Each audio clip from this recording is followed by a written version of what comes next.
Oh, hold on. All right. Let me start over. I think I was muted. All right. Good morning, everybody. This is our midweek check-in. It's our midweek gathering. My name is Zac Wheeler. I'm the pastor here at Bethesda United Methodist Church in Salisbury, Maryland. This is our first midweek gathering of the new year.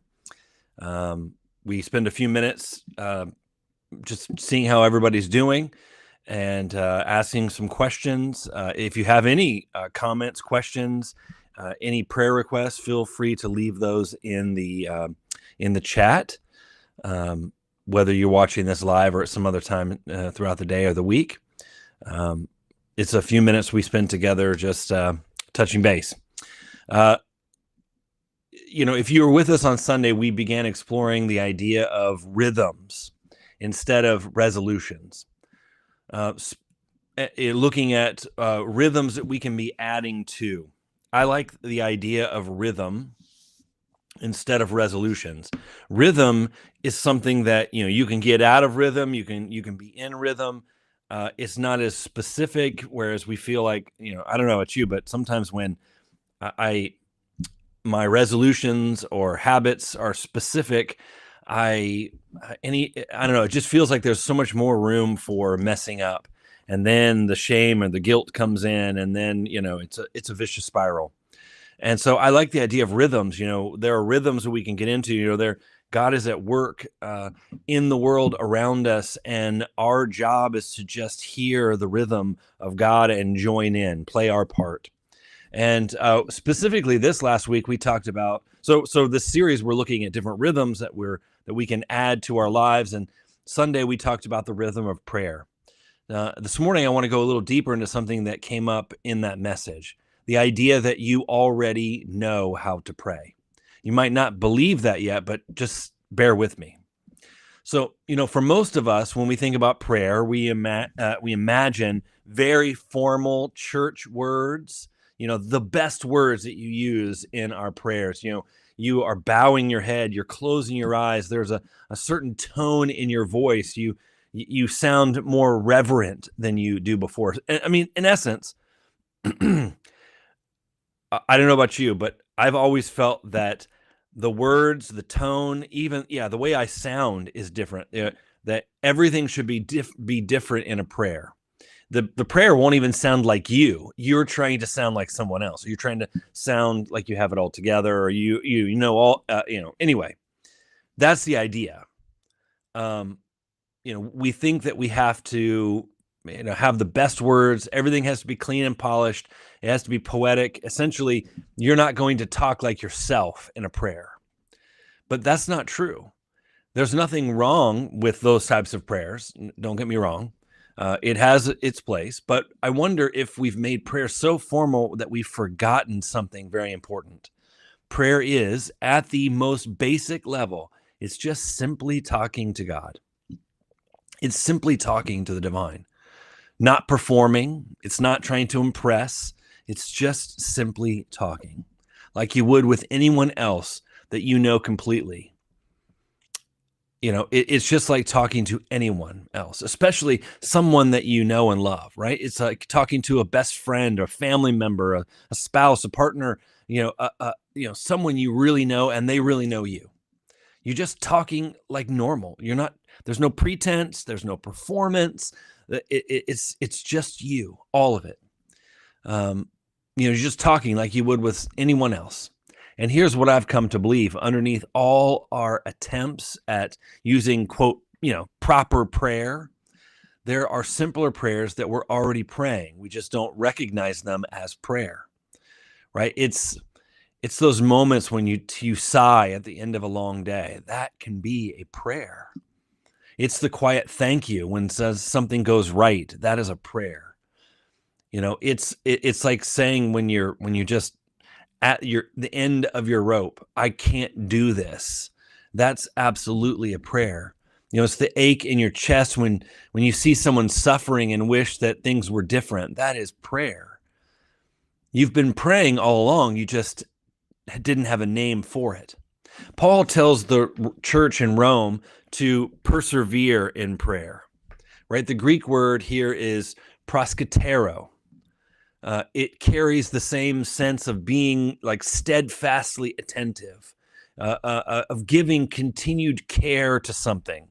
It's the same word used elsewhere to describe the early church devoting themselves to the apostles' teaching and to fellowship. It's the same word.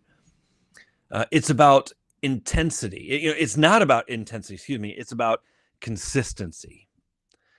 It's not about getting prayer right. It's keeping the line open. Think of it like this. Persevering in prayer or being in constant prayer isn't about never hanging up the phone. It's about never blocking the number. God is always available. God is always with us. The question is whether we're staying in the conversation, even when we don't have much to say. Isn't that the way it goes with people that we know and love? There's never that pressure to keep going. There's never that pressure to have to keep talking the entire time. You don't need to. There are times where you can just be silent, and that's okay. It's not loving that person or caring about that person any less. One of the Desert Fathers, there was a monk by the name of Abba Poem. He was once asked what it meant to pray without ceasing. And his answer was really profound and simple. He said, it's not about using big words or a lot of words. It's about lifting up your hands often. Lifting up your hands is a gesture of openness. It's a gesture of need. It's a gesture of trust. You can do that anywhere. You don't have to be at church. You don't have to be on your knees praying. Your eyes don't have to be closed. Your head doesn't have to be bowed. It can happen in the car before you turn the key. It can happen in the car after you're driving. It's at your desk before you begin the work of the day. It's in bed before sleep overtakes you. It's in the grocery store aisle when you feel anxiety starting to rise. These small lifts of attention toward God, they add up. They form us. They remind us over and over and over again that we are not alone in life. Prayer isn't about escaping ordinary life to find God somewhere. It's about finding God everywhere in the ordinary life. There was a writer, a mystic. His name was Meister Eckhart. He once wrote, if the only prayer you ever say in your entire life is thank you, that will be enough. Not because gratitude is some magic thing, but because gratitude keeps us connected. It helps us to recognize that there are things that we cannot control. There are things going on that happened that we didn't do. It keeps the line open. It keeps us connected. This week I invite you to a simple practice. It's called breath prayer. A breath prayer is a short phrase, just a few words that you can pray in a single breath. It's ancient. Christians have been doing this for centuries. Here's how it works. Choose a simple phrase, something real honest, something that reflects where you are at the moment. Here's a couple of examples or breath prayers. Lord, I need you. Lord, I need you. You just say that, repeat that. Think about those words. Or Jesus, have mercy. God, give me peace. Thank you. Thank you. Help me to trust you. Help me trust. And once you've chosen your phrase, attach it to your breathing. Inhale the first part and exhale the second part. Inhale, Lord, and then exhale, I need you. Do that for a few minutes. Inhale, Lord, exhale, I need you. Inhale, Jesus, exhale, have mercy. Inhale, God, exhale, give me peace. You see what I'm saying? That's it. It's simple. You can pray this while waiting in line, while sitting in traffic, while lying awake at 3 a.m., while walking into a meeting that you are not looking forward to being a part of.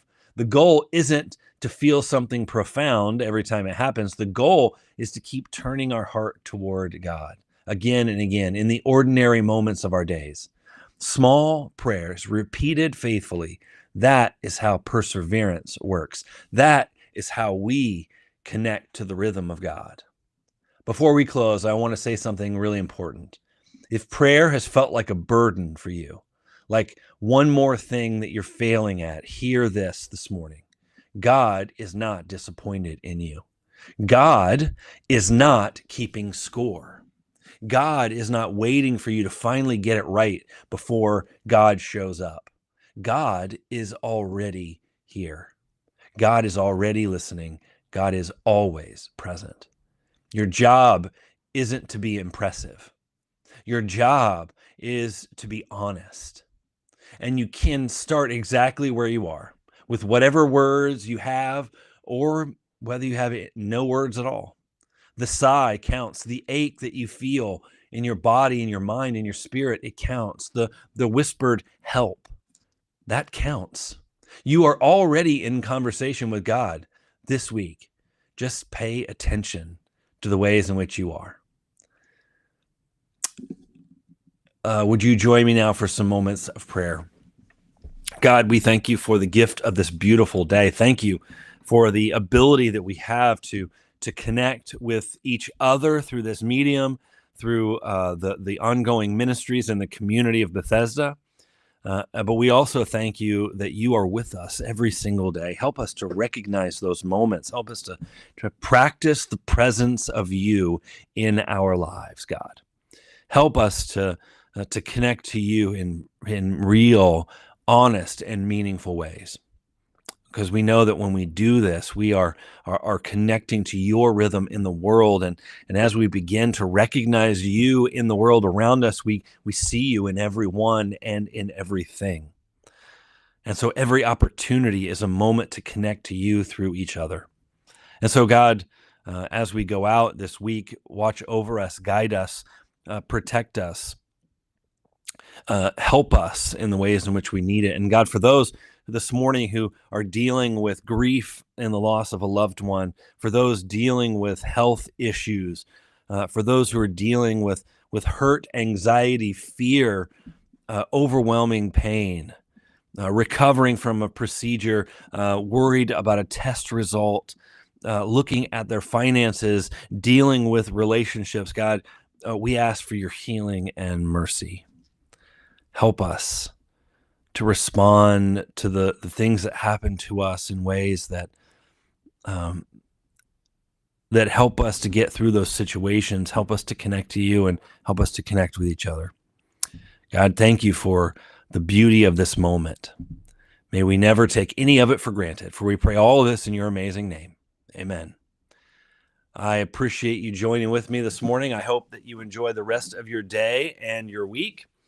And we'll see you right back here Thursday mornings, 8:30 a.m. And as we gather for worship every Sunday morning, 9 a.m. is our contemporary service, and 10:30 is our traditional service. Be blessed so that you may be a blessing to others.